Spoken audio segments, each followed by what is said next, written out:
Bonjour et bienvenue dans le podcast La Tour Sport, Santé et Mouvement.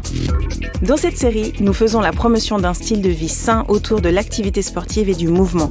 Nous encourageons le développement et le maintien de la performance. Ces podcasts vous donnent un accès direct aux conseils et aux informations des plus grands experts.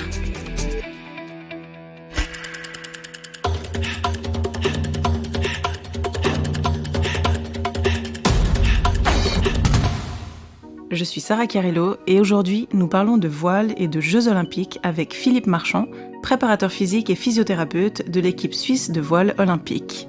Philippe Marchand, vous êtes préparateur physique à l'hôpital de la Tour à Genève.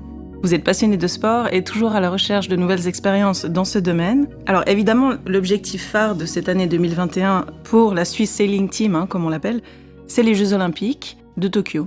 Oui, exactement, Sarah. Et je dirais l'idée, c'est vraiment d'avoir le vent en poupe pour optimiser sa condition physique et pour être prêt pour ces Jeux de Tokyo. Et d'autant plus car avec cette équipe Swiss Sailing Team qui comporte une dizaine d'athlètes, on a vraiment un fort potentiel car plusieurs d'entre eux ont fait des excellents résultats sur les dernières Coupes du Monde et Championnats du Monde sur les années précédentes.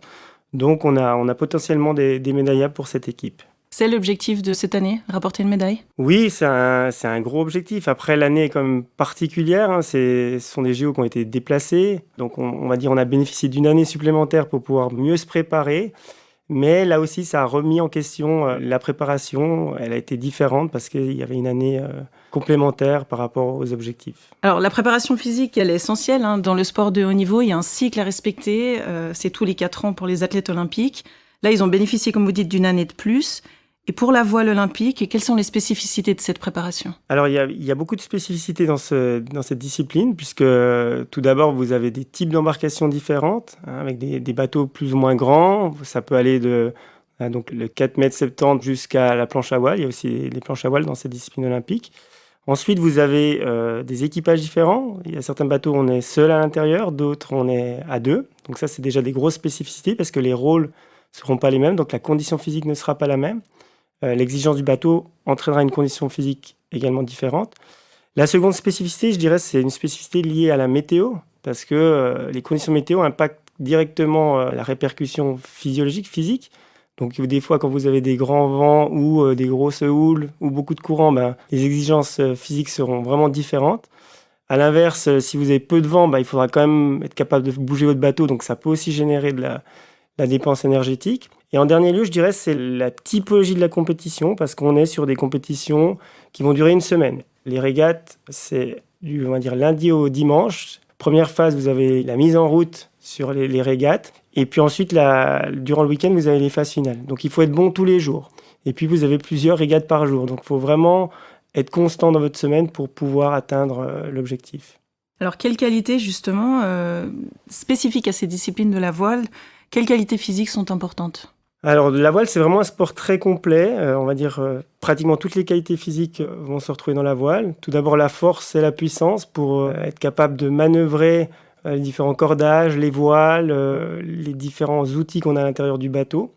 Ensuite, on a vraiment des facultés d'endurance puisqu'on doit répéter le geste sur des régates qui vont durer entre 25 et 40 minutes. Et ça, plusieurs fois par jour, plusieurs fois par semaine.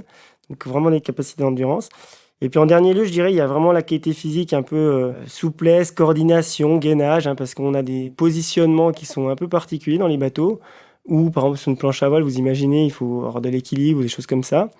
Donc ça, c'est une qualité physique qui est aussi importante à développer. Est-ce qu'on doit bénéficier d'un physique particulier quand on pratique la voile pour être un bon navigateur ou une bonne navigatrice ? Alors, il n'y a pas un physique particulier, il y a un physique optimal, on va dire. C'est-à-dire que en fonction de votre type d'embarcation, il va falloir que vous ayez un physique qui soit adapté à ça. Si vous êtes trop petit ou trop grand, ça peut poser problème. Et puis, le poids, ça joue un rôle très important. Parce que si vous êtes trop léger, le bateau ne peut pas se plaquer sur l'eau, puis vous allez perdre la vitesse. Donc on a plutôt tendance à chercher à être un peu plus lourd. Alors bien sûr, plus lourd avec des muscles, plutôt que plus lourd avec du gras, on va dire. Parce qu'il faut quand même être efficace. On recherche toujours un optimal au niveau du poids dans ces embarcations. Alors un exemple de tel poids nécessaire pour une embarcation ? Par exemple, sur le bateau Les Fines, qui sont des bateaux, donc un monocoque où il n'y a qu'une personne à l'intérieur. Donc ça, c'est un bateau qui est quand même assez grand, assez lourd. Donc là, il faut être costaud. Si vous ne faites pas 90 kilos, c'est pas possible de manœuvrer ce bateau-là. Vous n'allez pas pouvoir être efficace. Et c'est d'ailleurs pour ça que c'est une discipline où il n'y a pas de femmes. Et c'est une discipline qui sera plus au JO 2024 pour qu'il y ait la parité homme-femme. Voilà. Comme c'est un bateau qui ne peut pas être maîtrisé par les femmes lié à la masse musculaire, il va disparaître sur les JO de Paris. Parce que là, actuellement, au sein de la Swiss Sailing Team, vous avez combien d'athlètes hommes et femmes ? Donc actuellement, on a 3 athlètes femmes. Donc il y a un équipage qui est en 470, 2 femmes de Suisse alémanique, une athlète en laser à Genève, donc un petit bateau, et on a 7 hommes qui sont sur les autres disciplines, à savoir donc planche à voile, le fin, le 4-7 et un équipage de Genève qui est en 49er, qui est un bateau un peu plat avec des petites ailettes sur le côté. Donc ça, c'est pour la préparation. Et la récupération, comment ça se passe pour la voile olympique ? Alors la récupération, c'est vraiment un sujet très important dans toutes les préparations physiques, mais particulièrement en voile, parce qu'en fait, il faut imaginer que la journée d'un navigateur, elle est très longue.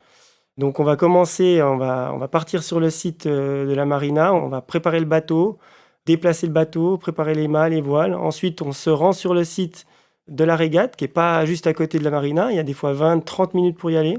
On fait les 2, 3, 4 régates dans la journée. On revient et on redéfait le bateau, on range, on lave. Tout ça, ça génère pas mal de dépenses énergétiques.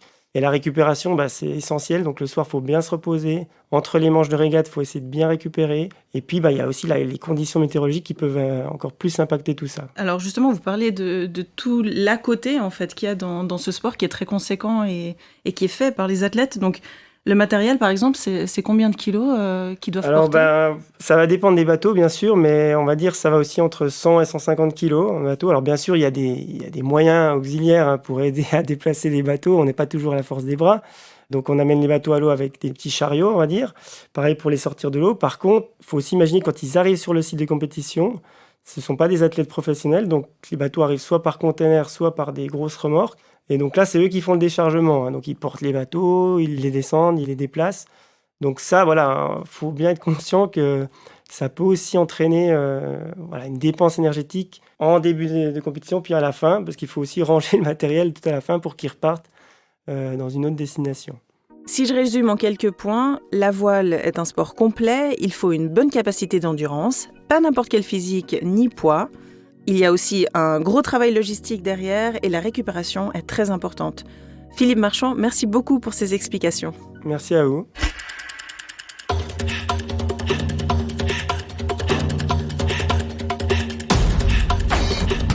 Partagez ce podcast sur les réseaux sociaux. Pour plus de conseils, suivez notre page Facebook et notre compte Instagram.